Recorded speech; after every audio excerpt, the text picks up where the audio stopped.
जय सच्चिदानंद. जय सच्चिदानंद. आपल्या सर्वांच्या अंतरंगात वसलेल्या परमात्म्याला अत्यंत भक्तिपूर्वक अभेद्य भावाने नमस्कार नमस्कार नमस्कार. जय सच्चिदानंद. आज स्पेशल विषय ठेवलाय मोक्षमार्गावरच्या श्रेणींचा चढता क्रम प्राप्त होईल निर्दोष दृष्टीने. संसार व्यवहारात दोषी दृष्टी असतेच. स्वतः दोष दशेत असतो, अज्ञान दशेत असतो. राग द्वेष मोह क्रोध मान माया लोभातच बांधलेला असतो आणि क्रोध मान माया लोभामुळेच समोरचा दोषीच वाटत राहतो. माझ्याशी असं का वागला, मी त्याचं काय बिघडवलं होतं, माझा अपमान केला, माझं नुकसान केलं, माझा विश्वासघात केला, हा माणूस असाच आहे तसाच आहे. सारे दोषीही दिसायला लागतात आणि सर्वांप्रती राग द्वेषही वाटायला लागतात. पण भगवान महावीर दादा भगवानांकडे अशी दृष्टी होती की शिव्या देणारा अपमान करणाराही त्यांना निर्दोषच दिसायचा.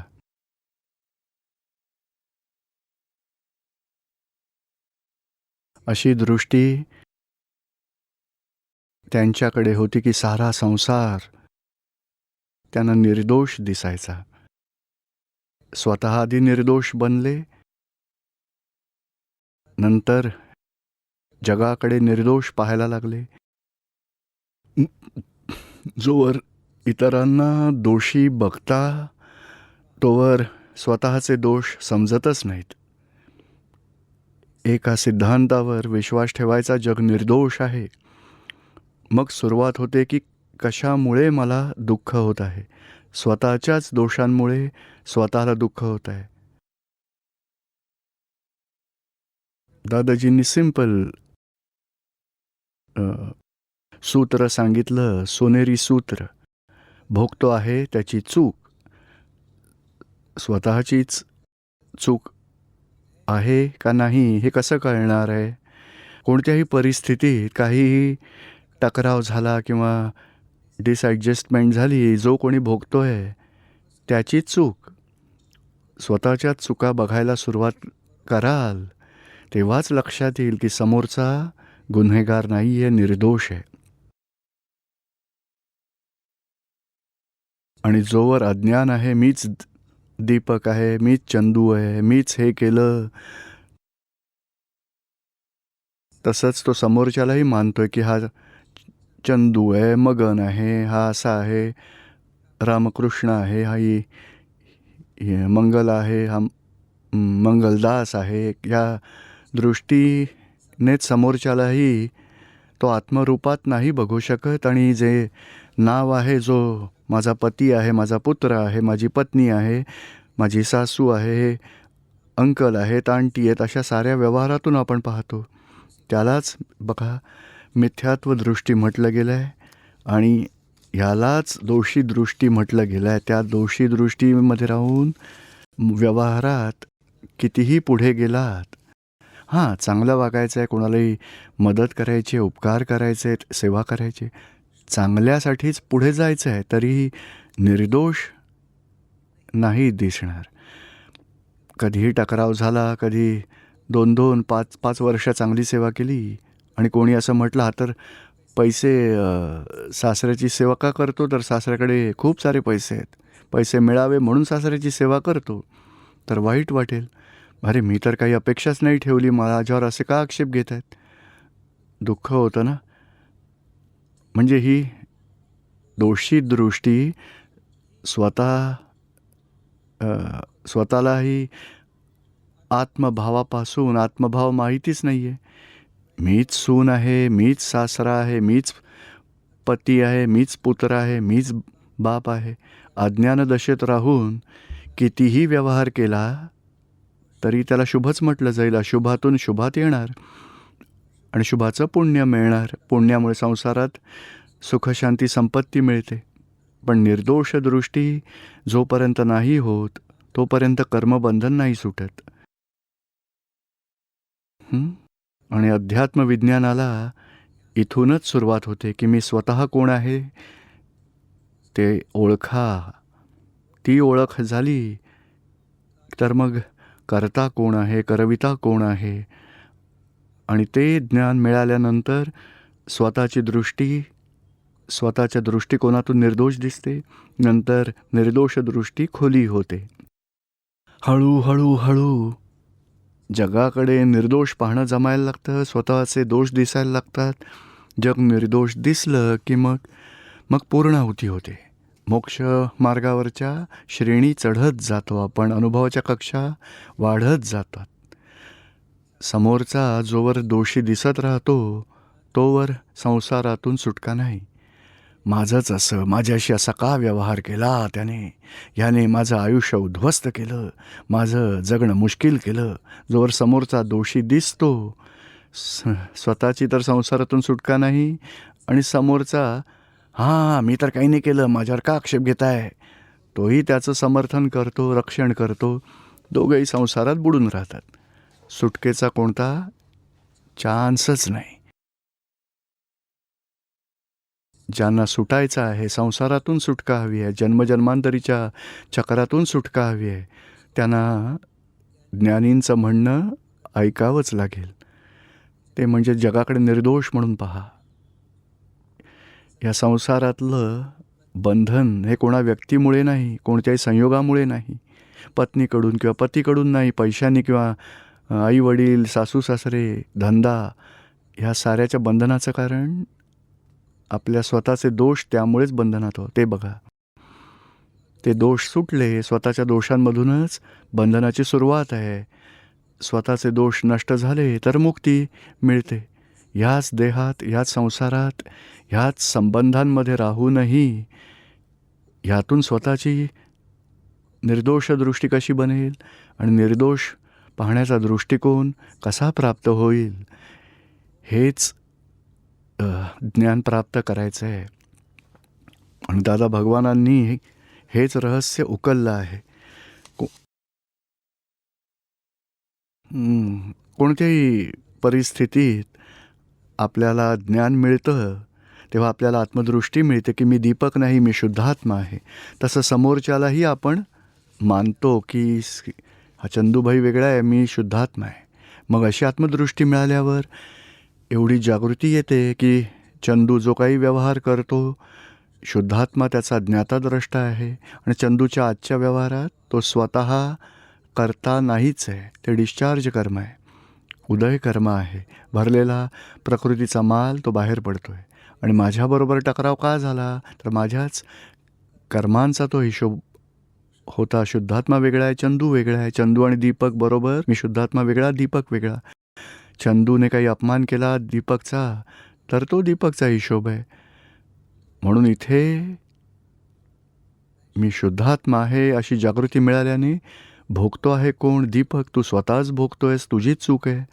आज जर मी काही केलं नसेल तर या जन्मातल्या अकाउंटमधलं नसेल, म्हणजे मागच्या लाईफमधल्या अकाउंटमधून आलं असेल. पण काहीही आपल्याच गुन्ह्याची शिक्षा आपल्याला मिळते. निमित्त, चंदू निमित्त आहे, फक्त निमित्त. म्हणजे आपलंच कर्म आपल्याला फळ देण्यासाठी संयोग जुळतात किंवा व्यक्तीद्वारे फळ येईल. निमित्ताचा दोष काही नाही. बघा, आपला परीक्षेत जेव्हा बघा रिझल्ट येतो, काय पोस्टमन देऊन जाईल, नापास झाला किंवा पास झाला, पोस्टमनचा काय गुन्हा आहे? नाही, आपण जे लिहिलं होतं त्याचाच आपल्याला रिझल्ट येतो. पोस्टमन निमित्त आहे. पोस्टने आला रिझल्ट, फेल झालो किंवा पास झालो, सगळा रिझल्ट निमित्ताद्वारेच मिळतो. पण आपण जे लिहिलं होतं तोच आपल्याला रिझल्ट आला आहे. तसं जे आपण कॉजेस केली आहेत अज्ञानतेमध्ये, त्याची फळं तर मिळणारच मिळणार. बघा, म्हणजे फळं स्वतःला अनुभवता येऊ नाही शकत, पण फळ एखाद्या निमित्ताद्वारे मिळेल. आणि निमित्त फळ मिळण्याचं निमित्त आहे. बघा, गुन्हा नाही आहे त्याचा. आपल्यालाही समजायला हवं की कोणताही परिणाम मला जेव्हा भोगावा लागतो तेव्हा तो माझ्याच कॉजेसचा आहे, निमित्ताचा काही दोष नाही. म्हणजे असा दृष्टिकोन लाभतो, अशी जागृती मिळो, तेव्हाच आपण स्वतःचे दोष पाहू शकतो, माझ्या दोषांचं फळ मला मिळेल, पण निमित्ताला मात्र निर्दोष पाहायचं आहे. समजा एखाद्या माणसाने दुकानात चोरी केली तर पोलीस त्याला पकडतात, तुरुंगात डांबतात, मारतात, कामं करून घेतात. ह्यात पोलिसांचा दोष नाही आहे. ह्याने चोरी केली, त्याचं फळ ह्याला मिळणार आहे, तुरुंगात गेला. पोलीस मात्र निमित्त आहेत, दंड देणारे निमित्त आहेत. गुन्ह्याची शिक्षा तर आपल्याला काही ना काही कारणाने भोगावी लागतेच लागते. असाच हा संसार आहे. पण निर्दोष दृष्टी बघा, रिलेटिव्हमध्ये निर्दोष दिसायला हवं, रिअलमध्ये शुद्धात्मा बघायला हवा.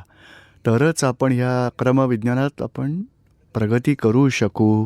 म्हणजे रिलेटिव्हमध्ये निर्दोष बघा, रिअलमध्ये शुद्धात्मा बघा. आता हळूहळू प्रत्येक परिस्थितीत कधी टकराव झाला, कधी डिसॲडजस्टमेंट होते, कधी आक्षेप आला, कोणी चुका काढल्या, कोणी आपला अपमान केला, कोणी नुकसान केलं, तरीही आपण ही जागृती ठेवायची आहे की निमित्ताचा दोष नाही, माझा हिशोब पूर्ण झाला. आणि रिअलमध्ये मी शुद्धात्मा आहे, रिअलमध्ये तोही शुद्धात्मा आहे. हे रिलेटिव्हमधलं पॅकिंग दुसऱ्या पॅकिंगचा हिशोब पूर्ण आहे. तर अशी जागृती ठेवल्यामुळे आपण जेवढी आपली निर्दोष दृष्टी वाढत जाईल तेवढेच आपण मोक्षमार्गावर प्रगती करू शकू. बघा, हेच आत्मसात करायचं काही करून. दादाजींची खूपच चांगली तत्त्व आहेत. निजदोष दर्शनाने निर्दोष, हे दादा वाणीताई खूपदा आलं आहे. ह्यासाठी निर्दोष दृष्टी आणायची कशी, किती सारे दादाजींनी पुरावे दिले आहेत की कसं निर्दोष पाहायचं. सायंटिफिक सर्कमस्टेन्शियल एव्हिडन्सच्या आधारे कार्य पार पडतं. त्यामुळे कोणत्या एव्हिडन्सला आपण गुन्हेगार म्हणणार आहोत सांगा. शुद्धात्मा गुन्हा करत नाही, शिवाय प्रकृती आहे डिस्चार्ज कर्म, भरलेला माल बाहेर पडतो आणि कित्येक गोष्टी काळ, स्थळ, योग जुळल्यावरच कार्य पार पडतं. कोणाला संयोगानं गुन्हेगार म्हणणार. म्हणूनच हे एक हजारो असं दादाजीने निर्दोष बघण्यासाठीच्या दृष्टिकोनासाठीचे दाखले दिले आहेत. त्यांच्या प्रत्येक गोष्टीत हेच सॉल्युशन दिलं आहे की अपमान करणारा तो गुन्हेगार नसतो. बघा, अपमान सहन करणारा गुन्हेगार आहे. आणि तरीही अपमान करणारा गुन्हेगार वाटला तर प्रतिक्रमण करा. माझ्याच दृष्टिकोनाचा दोष आहे, निमित्त निर्दोष आहे, तरी माझी बुद्धी त्याला दोषी ठरवते, ही माझीच चूक आहे. दोषी दाखवणारा कोण? शुद्धात्म्याला शुद्धात्माच दिसणार, शुद्धच दिसणार, निर्दोषच दिसणार. स्वतः अहंकाराने वावरतोय, मानाने माझा अपमान केला मला, म्हणजे माझीच मानाची ग्रंथी, अज्ञानता आहे माझ्याकडे. मानाची जी ग्रंथी आहे ती मला दोष दाखवते, सांगते की या माणसाने माझा अपमान केला, या माणसाने माझं नुकसान केलं. तो दोषी का दिसतो? लोभाच्या ग्रंथीमुळे. माझं नुकसान केलं, मोहाची ग्रंथी, ह्या साऱ्या ग्रंथी, क्रोध, मान, माया, लोभ, राग, द्वेष, तेच आपल्याला समोरच्याचे दोष दाखवतात. पण दादाजी सांगतात आपल्या ग्रंथी आपणच निर्दोष बघायचं. आपण निर्दोष झालो, निर्दोष बघितलं तर आपल्या ग्रंथी नष्ट होतात. आपल्याला आतून कोणी बघा दोषी दाखवणारं उरतच नाही. आपली बुद्धीही समाप्त होते, ग्रंथी नष्ट होतात. अहंकार बुद्धी नष्ट झाली तर कोणी दोषी दिसतच नाही. आपण निर्दोष बघण्याची प्रॅक्टिस करत जाऊ, अभ्यास करत जाऊ, स्वतःच्या दोषांकडे बघण्याचा अभ्यास करत जाऊ, तेव्हाच आपण मोक्षापर्यंत पोहोचू. म्हणजे निर्ग्रंथ तेही होऊ शकू आणि मोक्षमार्गावरचा शिड्या त्या चढून जाऊ शकू. वेगवेगळी बुद्धीकडचं अज्ञानतेमुळेच बुद्धी अहंकार उभे ठाकतात आणि वेगवेगळ्या व्यवहारातून स्व इच्छेनुसार न झाल्यामुळे दोषी ठरवतात. स्वतःला अपमान वाटला म्हणून दोषी बघतात, नुकसान केलं दोषी, म्हणजे स्वतःचेच क्रोध, मान, माया, लोभ समोरच्याला. म्हणूनच प्रत्येक परिस्थितीत आपण ही जागृती ठेवायची की जो समोरचा 100% या सिद्धांताची कास धरून चालायचं की कोणताही जीव दोषी नाहीच आहे या संसारात. मग मलाच का तो वाटतो? माझे क्रोध, मान, माया, लोभ, माझी अहंकार बुद्धी मला चुकीचं दोषी दाखवतात. दादाजींनी अल्टिमेट ही गोष्ट सांगितली आहे की कोणताही जीव दुसऱ्या जीवाच्या आयुष्यात दखल देऊच शकत नाही. एवढं स्वतंत्र जगत आहे. एक जीव दुसऱ्या जीवाचं नुकसान करू नाही शकत, फायदाही करू शकत नाही, दखलही देऊ शकत नाही. हां, स्वतःची चूक आहे त्यामुळे दंडरूपात निमित्त येईल, दंड देऊन निघून जाईल. ते फक्त निमित्त आहे, गुन्हेगार नाही. म्हणून यापुढे आपण हाच सिद्धांत धरून चालायचं की नाही, साऱ्या जगात कोणीही दोषी नाही आहे. समजा x=10 असं असेल तरी सॉल्युशन काढलं तर रिझल्ट मिळेल. ज्ञानींच्या दृष्टीने जग निर्दोष आहे. आता मला व्यवहार पूर्ण करायचा आहे. माझ्यावर अन्याय झाला, मला अपयश आलं, माझ्यावर आक्षेप घेतले, तेव्हा समजायचं की माझा हिशोब आला आहे. मला ज्ञानींच्या दृष्टीप्रमाणे चालायचं आहे, जगाकडे निर्दोष म्हणूनच बघायचं आहे. असे हे वाक्य हळूहळू हे पकडून मग एक सिद्धांत पकडून ठेवायचं की नाही, जगाकडे निर्दोष पाहायचं आहे, निर्दोष म्हणूनच पाहायचं आहे. मग नंतर आता आपण त्यातली रीत शोधून काढायची, कसं निर्दोष पाहायचं. सर्वात आधी ज्ञान मिळालं, शुद्धात्मा झालात, आता समोरच्याकडे शुद्धात्मा म्हणून बघा. कर्ता कोण आहे? The result of scientific circumstantial evidence. व्यवस्थित शक्ती करवते, प्रेरणाही देते माणसाला, कामही करवते. आत्मा ज्ञाताद्रष्टा आहे का अकर्ता आहे? मग हे कोणी केलं तर डिस्चार्ज कर्म, म्हणजे त्यात संयोग जुळून कार्य घडतं. मग चूक कोणाची? माझंच असं का होतं, तर तो माझाच हिशोब माझ्या बाबतीत नाही घडत. मी तर शुद्धात्मा आहे, दीपक बाबत आहे. म्हणजे असं एक एक तुकडे पाडत नेमकेपणाने निर्दोष अगदी नीट पाहायचा. आणि ती प्रॅक्टिस वाढवायची, अभ्यास वाढवायचा आहे. आपण जेवढे निर्दोष पाहू तेवढे आपण आतून आनंदी राहू आणि आपल्यामुळेच समोरच्याला दुःख होणार नाही, आनंदच होईल. समोरच्यातले दोष पाहतो त्यामुळेच आपल्याला भोगावटा, दुःख, वेदना, सफरिंग येत राहतं. आणि त्यामुळेही प्रतिक्रिया म्हणून दोषी बघितल्याने त्यालाही दुःख होतं. वाटतं की माझ्यावर असे का दोषारोपण करतो. म्हणून निर्दोष बघण्याचा स्वतःलाही आनंद, समोरच्यालाही, आणि दोषांपासून आपण मुक्त होतो. निर्दोष बघितल्याने स्वतःच्या दोषांमधून आपण सुटतो आणि मुक्तीच्या अनुभवात भर पडते. तेच ध्येय ठेवायला हवं. मला खरोखर शुद्धात्मा बघायचा आहे, प्रत्येक जीवमात्रामधला, आणि त्यालाच रिलेटिव्हमध्ये निर्दोष पाहायचं आहे. त्या पुरुषार्थामुळे आपण मोक्ष मार्गावर खूप खूप वेगानेच प्रगती करू शकू. आता थोडे प्रश्न आलेत ते घेऊया. चंद्रसिंग मोरे, जळगाव. पूज्यश्री जय सच्चिदानंद. मला 4 वर्ष झाली ज्ञान घेऊन, आणि ह्या 4 वर्षात माझी समज तर पूर्णपणे बदलून गेली आहे. पण माझं जे वर्तन आणि आचरण आहे त्यात काहीच बदल झाला नाही आहे. आपण तर म्हणता की सत्संगाला आल्यावर आम्हा लोकांमधील वागणूकसुद्धा बदलायला हवी. आचरणाविषयी बोललो नाही आम्ही कधीच, वर्तन सुधारायला कधी हवं. म्हटलंच नाही असं. म्हणजे कधी कधी कोणाला आपण सांगता ना की कधी टीव्हीवर आम्ही बघतो तेव्हा त्यात हे वर्तन सुधारेल नंतर. आधी समज सुधारेल आणि निर्दोष दिसेल समोरचा. कोणी अपमान केला, कोणी नुकसान केलं, आपल्याकडूनही कोणाचं, चंद्रसिंगकडूनही कोणावर चिडणं घडलं, तर त्यावेळी तुमच्यात जागृती राहील. चंद्रसिंग हे चूक आहे असं नको करूस, प्रतिक्रमण कर. अशी थोडी जागृती आहे ना. नाही, प्रतिक्रमण वगैरे सगळं व्यवस्थित. मग हाच सच्चा मार्ग आहे. आता वर्तनाचं काय आहे, 100 पैकी 90 होईल, 80 होईल, 70, 60, 50 कमी कमी होत जाईल. थोडा तरी बदल झालाय की नाही? 1%, 5%? नाही, माझी समज तर 100% बदलली आहे. समज तर 100% बदलली, पण 2% तरी बदल घडला का वर्तनात? थोडा जरा क्रोध येण्याआधी जागृती येते ना. नाही, जागृती तर येते, नंतर येते, पण हरकत नाही. आता जे आधी चूक वाटतच नव्हती, नाही, आता तर समजलं की हे चुकीचं झालं. हळूहळू वर्तनाची खूप अपेक्षा नका ठेवू. बघा, काही लोक नाही का चांगलं चांगलं गोडगोड बोलतात.